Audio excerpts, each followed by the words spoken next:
warahmatullahi wabarakatuh. Saya Siti Nirmaatul Hasanah dengan NIM 20210104013 mewakili teman-teman kelompok 2 saya yang terdiri dari Mbak Ade Riyab Arum Sawitri dengan NIM 20210104014. Yang kedua, Anissa Putri Cahyani dengan NIM 20210104011 dan Muhammad Faris Pramudya dengan NIM 20210104012 yang menjelaskan tentang sejarah turun dan penulisan atau pemeliharaan Al-Quran. Pengertian Al-Quran. Secara etimologi, Quran berarti bacaan yang berasal dari kata qara'a. Kata Al-Quran itu bentuk masdar dengan isim maf'ul, yaitu maqra' yang berarti yang dibaca. Dalam Al-Quran dijelaskan dalam surat Al-Qiyamah, surat ke-75 ayat 17 sampai 18. Bismillahirrahmanirrahim. Inna alaina jam'ahu wa qur'anah fa idza qara'nahu fattabi' qur'anah. Artinya, sesungguhnya kami yang akan mengumpulkannya di dadamu dan membacakannya. Apabila kamu telah selesai membacakannya, maka ikutilah bacaan itu. Secara etimologi, menurut istilah Al-Quran adalah wahyu Allah Subhanahu wa Ta'ala yang diturunkan kepada Nabi Muhammad SAW melalui malaikat Jibril sebagai petunjuk bagi umat manusia. Adapun definisi Al-Quran adalah kalam Allah Subhanahu wa Ta'ala yang merupakan mukjizat yang diturunkan atau yang diwahyukan kepada Nabi Muhammad SAW. Hikmah wahyu Al-Quran turun secara berangsur-angsur, menguatkan atau meneguhkan hati Rasulullah. Rasulullah telah menyampaikan dakwahnya kepada manusia, tetapi ia menghadapi sikap mereka yang membangkang dan watak yang begitu keras. Ia ditantang oleh orang-orang yang berhati batu, berperangai kasar dan keras kepala. 2. Agar lebih mudah dimengerti dan dilaksanakan. 3. Turunnya ayat sesuai dengan peristiwa-peristiwa yang terjadi akan lebih mengesankan dan lebih berpengaruh di hati. 4. Berinteraksi dengan masyarakatnya agar sesuai dengan Al-Quran turun sesuai dengan kondisi sosial dan kebutuhan manusia. Pemeliharaan Al-Quran dengan cara menulis tidak lepas dari sejarah tulis-menulis pada saat itu. Banyak yang berpandangan bahwa bangsa Arab adalah bangsa yang bodoh atau jahiliyah, dan mayoritas masyarakatnya buta aksara. Kondisi masyarakat yang demikian dijelaskan dalam Al-Quran sebagai masyarakat yang ummi.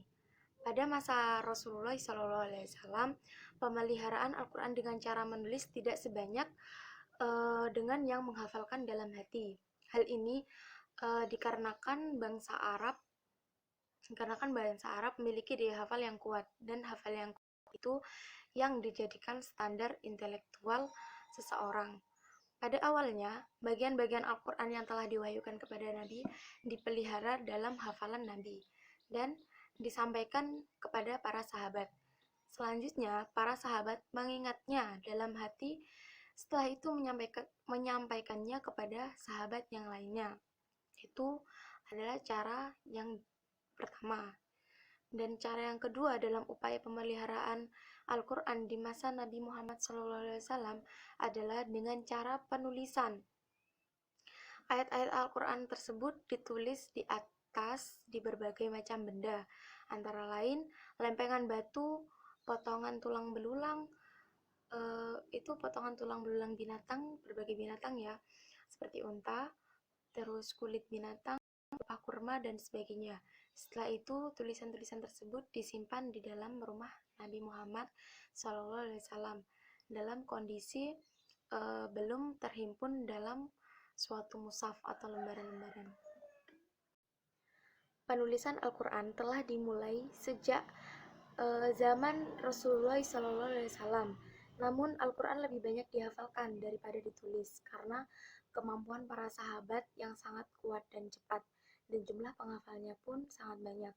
Di sisi lain, pada masa itu juga jumlah orang yang dapat membaca dan menulis itu sedikit terbatas, yakni pelepah kurma, potongan kulit, permukaan batu cadas, atau tulang belikat unta. Pada zaman Khalifah Abu Bakar Asy-Syiddiq, pada tahun 12 Hijriah, banyak penghafal Al-Quran yang wafat terbunuh dalam beberapa peperangan. Maka Abu Bakar memerintahkan para sahabat untuk mengumpulkan Al-Quran agar tidak hilang. Sebuah riwayat pun juga menyebutkan bahwa Umar bin Khattab radhiyallahu an mengemukakan gagasan untuk menulis Al-Quran kepada Abu Bakar radhiyallahu an setelah selesainya perang Yamamah.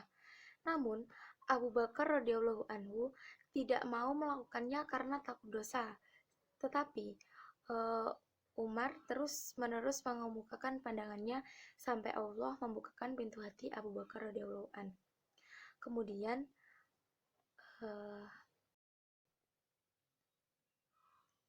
Kemudian beliau memanggil Zaid bin Sabit radhiyallahu an guna mencari dan mengumpulkan yang ditulis di atas pelepah kurma, permukaan batu, dan dari hafalan para sahabat. Mushaf tersebut kemudian berada di tangan Abu Bakar radhiyallahu an hingga wafat, kemudian diambil alih atau dipegang oleh Umar bin Khattab hingga wafat juga, dan kemudian dipegang oleh Hafsah binti Umar radhiyallahu an. Penyebarannya Islam keluar wilayah Arab pada zaman Khalifah Utsman bin Affan radhiyallahu an, pada tahun 25 Hijriah muncul perbedaan di antara kaum muslimin dalam hal dialek bacaan Al-Quran. Nah, perbedaan itu sesuai dengan mushaf-mushaf yang berada di tangan para sahabat radhiyallahu anhum. Perbedaan dialek itu dikhawatirkan akan menjadi fitnah, sehingga Utsman radhiyallahu anhu memerintahkan untuk mengumpulkan mushaf-mushaf tersebut menjadi satu mushaf guna menyamakan bacaan Al-Quran.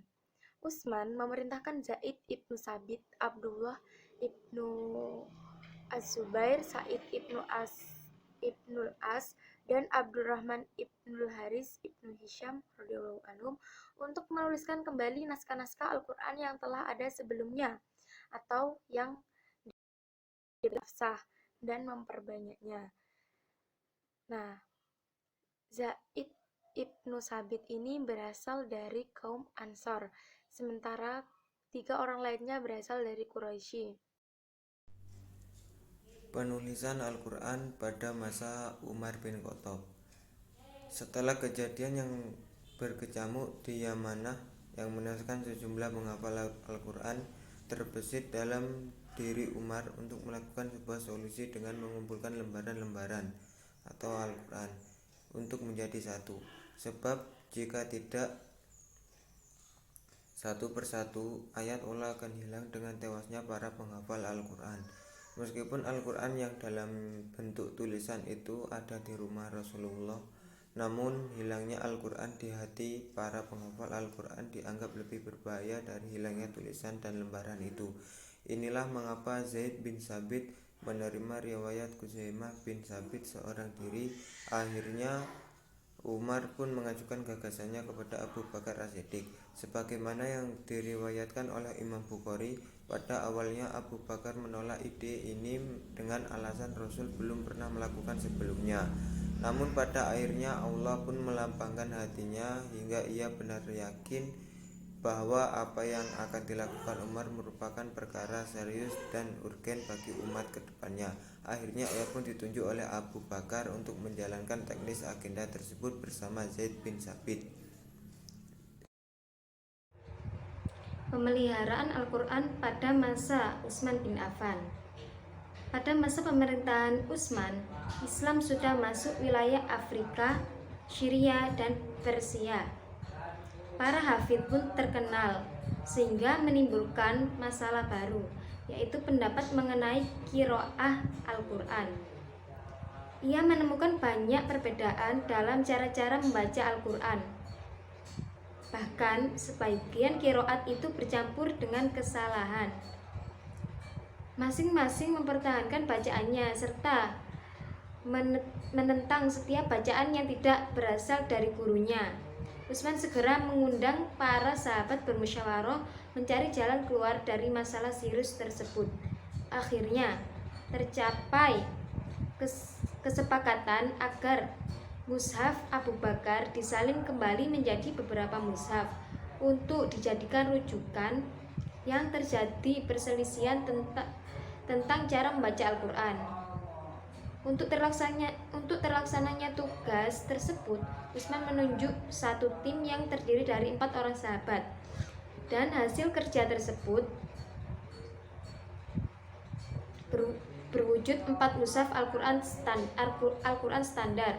3 diantaranya dikirim ke Syam, Kufah, dan Basrah, dan 1 mushaf ditinggalkan di Madinah untuk pegangan khalifah yang kemudian dikenal dengan Al-Mushaf Al-Imam.